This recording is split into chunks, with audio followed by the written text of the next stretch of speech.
Hi.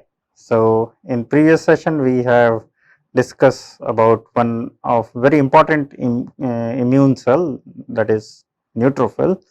Now, in this session we will discuss about the another immune cell. Two are present in the blood and one is present in the tissue. So, the two immune cells which is present in the blood is eosinophil and basophils, and another is present in tissues, mainly present in mucosal surfaces, and we call it as a mast cell. So, let us begin with eosinophil. So, eosinophil is a cell which is present in the blood, and their number is quite less compared to the, of course, neutrophils. It is only 2 to 5% of total white blood cells. And here you can see that they have a bilobed nucleus, and since they have a bilobed nucleus, it is, you can easily distinguish under the microscope, and in addition you can stain with only acidic dyes, okay, such as eosin. That is why the name is eosinophils. Okay.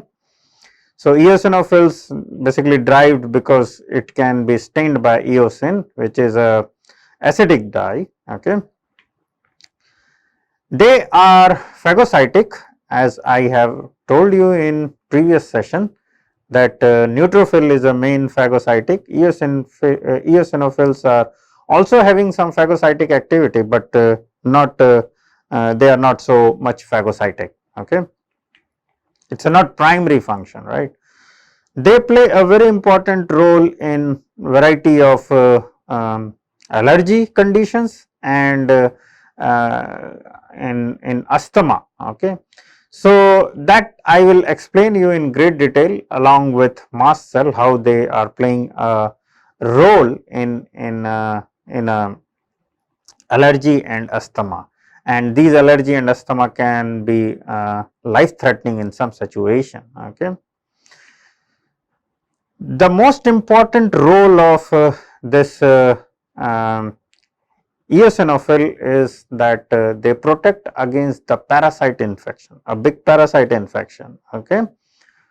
And how they are doing? For small microbes, you can understand they can phagocytose, they can be cleared and all those things, but how the big parasites are dealt by our immune system, and over there the eosinophil is the main player for taking care of this parasite. Basically what they are doing, these eosinophils get deposited over the parasites, over the surface of parasites, and then they damage the parasite, and in that way the that will cause some kind of irritation or something, and basically when all these things will happen, then there is a possibility that there will be a coughing and sneezing.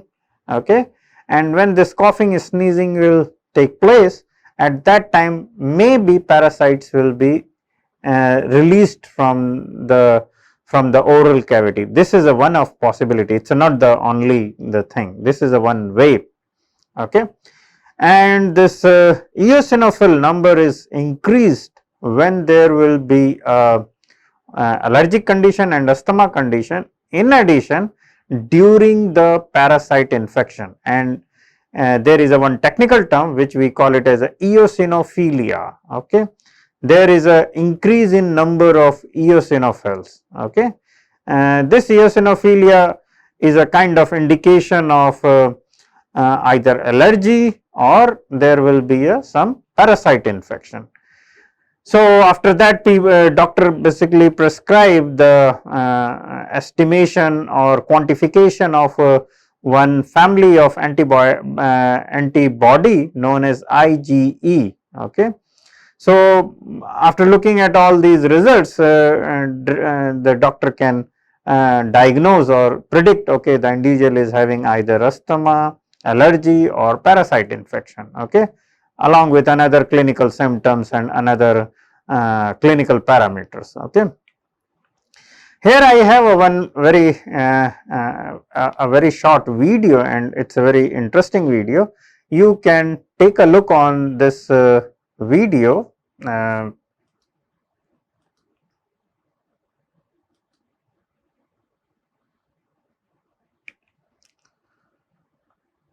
I hope you like this video, and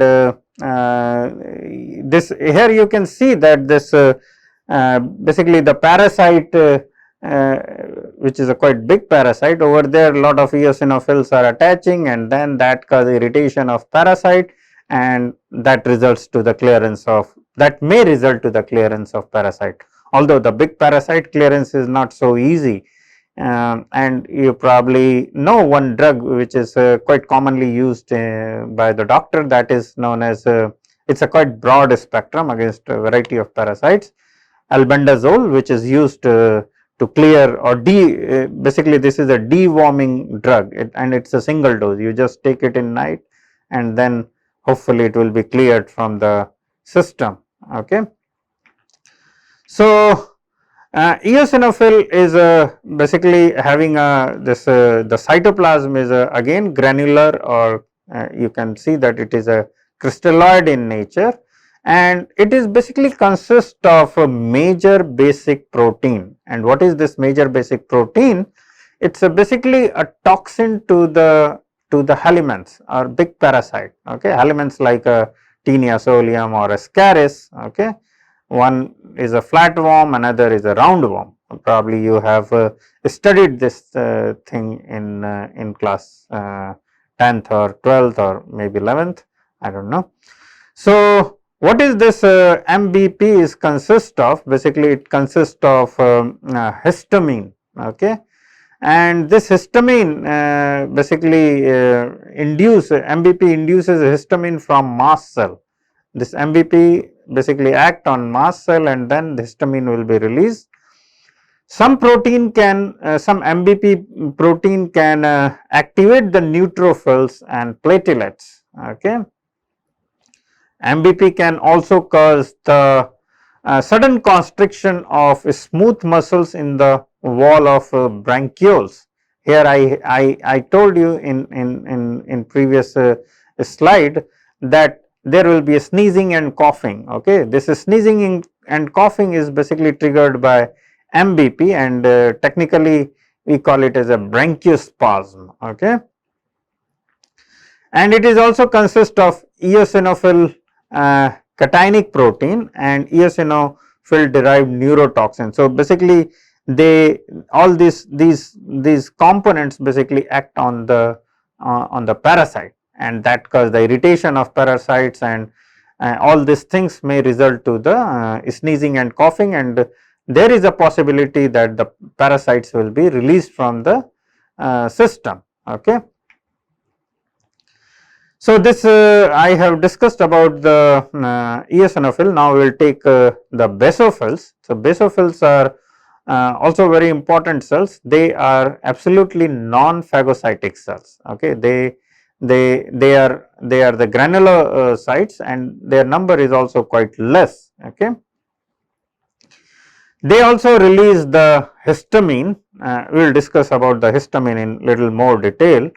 Histamine and other inflammatory substances. Okay, we will discuss other inflammatory substances in a short while. Generally, basophils are not so much in the blood. It is a very rare, very few cells you will see in the blood. They do present in the blood, but they are very few in number. Okay.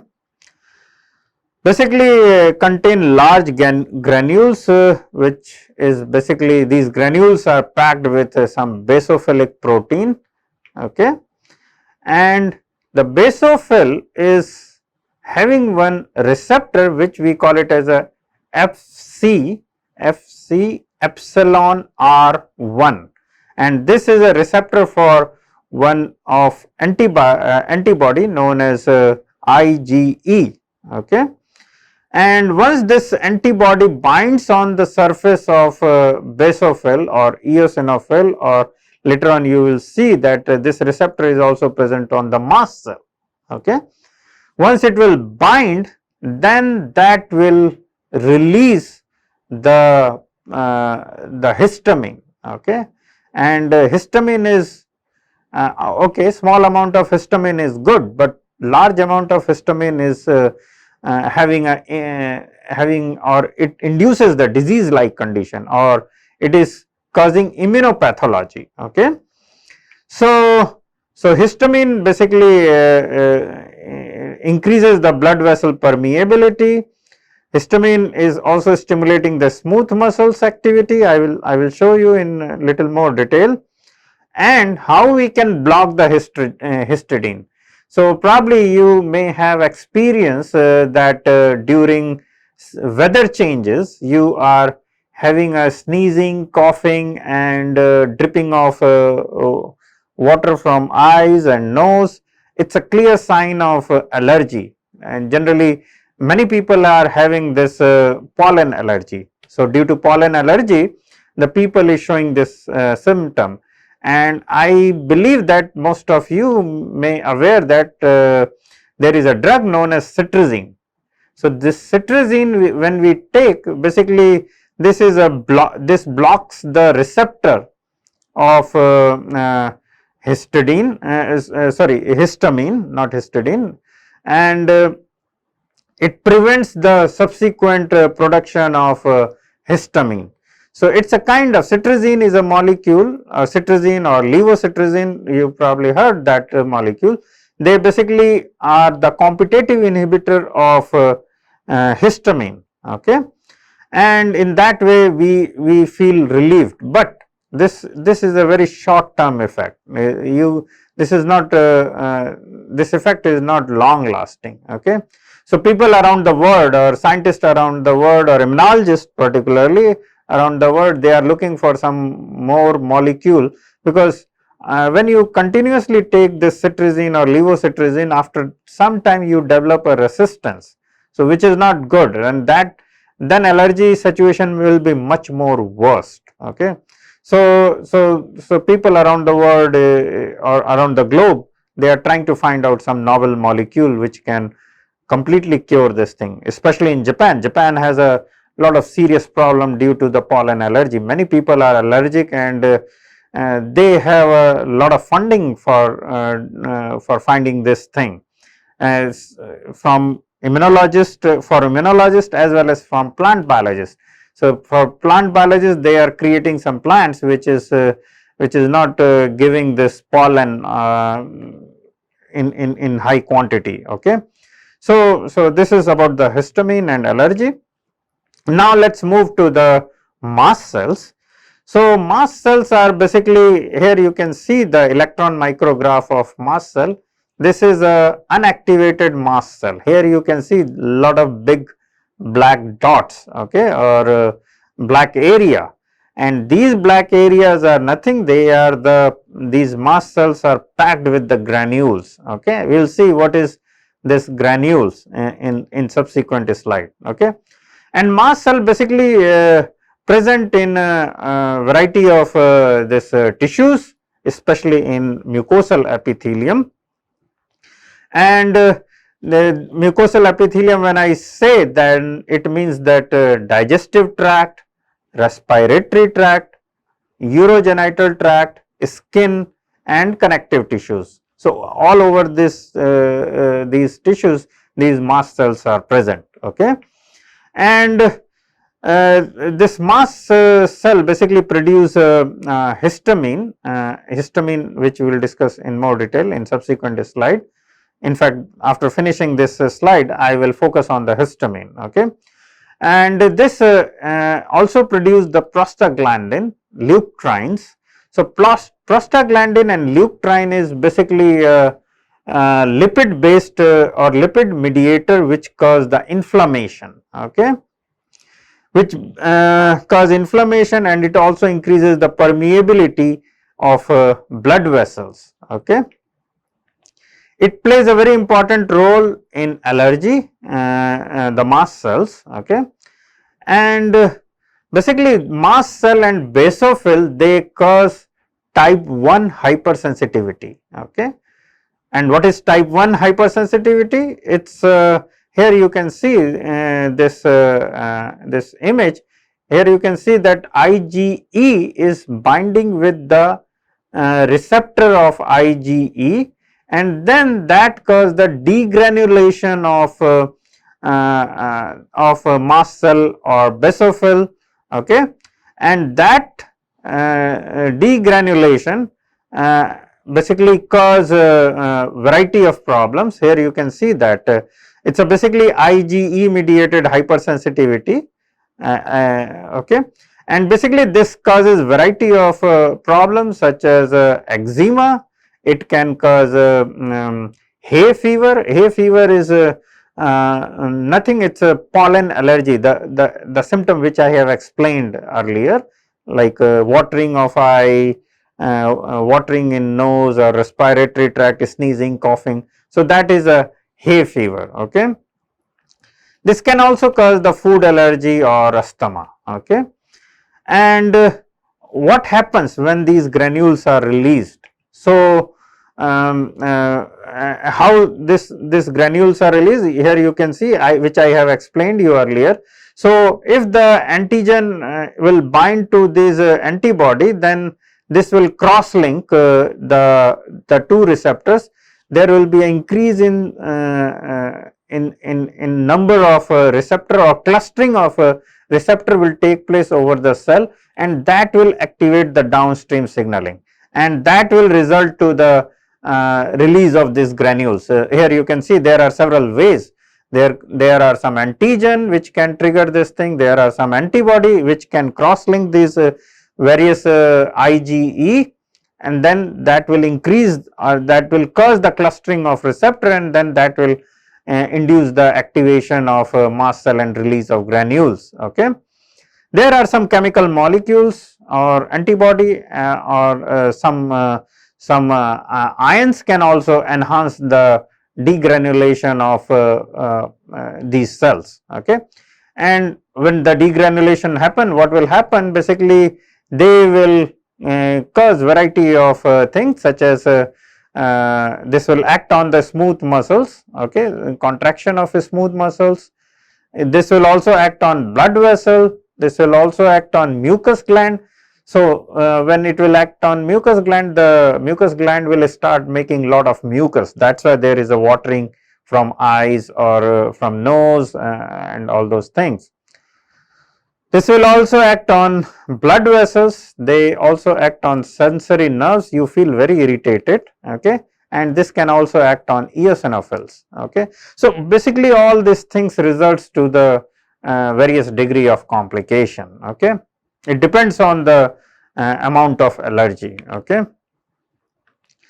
So, basically degranulation, when degranulation happens, here you can see a very nice electron micrograph. In middle panel you can see that the cell is having a lot of granules, and after activation of this mast cell, the all granules are all these vesicles are empty. Okay. So, this is a very nice electron micrograph, and you can notice the degranulation also. Okay, how basically the things work? So, when the IgE comes, so IgE is an antibody which is generated against antigen, and once the IgE comes, we will not discuss how the IgE is coming. Right now you can understand there is a antibody known as IgE generated against some weak antigen. Okay. So, this antibody will be synthesized, and once this antibody is synthesized, they can act on the these cells, okay, mast cell, eosinophil, basophils. Okay. And there are two kinds of receptor. One is Fc epsilon R1, here you can see, and another is Fc epsilon R2.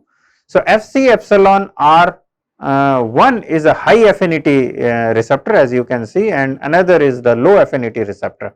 And when they will bind, the antibody will bind, and then antibody will be cross linked, then there will be a clustering. And here you can see that the high affinity receptor has a also additional membrane protein. Okay, this is a receptor complex, and then that can activate the signal and cause the degranulation. On another hand, Fc epsilon R2 receptors, they are kind of they can be released in the in the circulation after proteolytic cleavage, and then that will not cause so severe degranulation of these cells. Okay. So, these receptors plays a very important role in degranulation of these cells. These are the few primary mediators, the granules which you have seen. It contains like a histamine, heparin, which basically increases the vascular permeability, cause muscle contraction. Similarly, serotonin also cause the same thing. Eosinophil chemotactic factor, they cause the invitation of eosinophil at the site of mast cell degranulation, which we technically call it as a eosinophil chemotaxis. Okay. This will also cause the invitation of neutrophils, okay, which is the factor which is responsible for chemotaxis of neutrophil is neutrophil chemotactic factor. There are some proteases, this granule contains some proteases. Okay. So, these are the primary component and primary function of these granules. There are some secondary also. There are several factors which basically make the system very vulnerable or very immune active location. Okay. So, with all this primary and secondary granules, we can it will basically cause a hyper immune response. That is why we call it as a type 1 hypersensitivity. It is a very high immune response are there, and all these things are basically mediated by primary and secondary molecules. Here you can see the secondary molecule, and this if we do not control, then that will result to the very fatal condition. It may take the life also. So, there are some drugs which is commonly used for controlling this type 1 hypersensitivity, like antihistamine, which blocks the histamine receptor, because once the histamine is produced, again it will bind to the histamine receptor, and then that will trigger again production of more histamine. It is a kind of positive feedback loop. Okay. So, if we block this positive feedback loop, and you know the one molecule that is cetirizine or levocetirizine, then we can control. Okay. There are some molecule like chromomyelin sodium, which is a blocker of calcium ion influx in the mast cell. If we use, then we can reduce the inflammatory condition. Okay. Theophylline, which basically act on CAMP. So, if you look at this signaling pathway, it is a quite complex, I did not discuss here. So, this molecule is also used. Another molecule which we use in very severe cases is the epinephrine. Epinephrine is it's a very effective, basically it increases the amount of CAMP in the mast cell, and then this will be the production of histamine is reduced. Okay. In worst scenario, one can use the corticosones. Corticosones is basically steroid, and basically they are the dampers of immune responses. Okay. And it reduces the histamine production. Okay.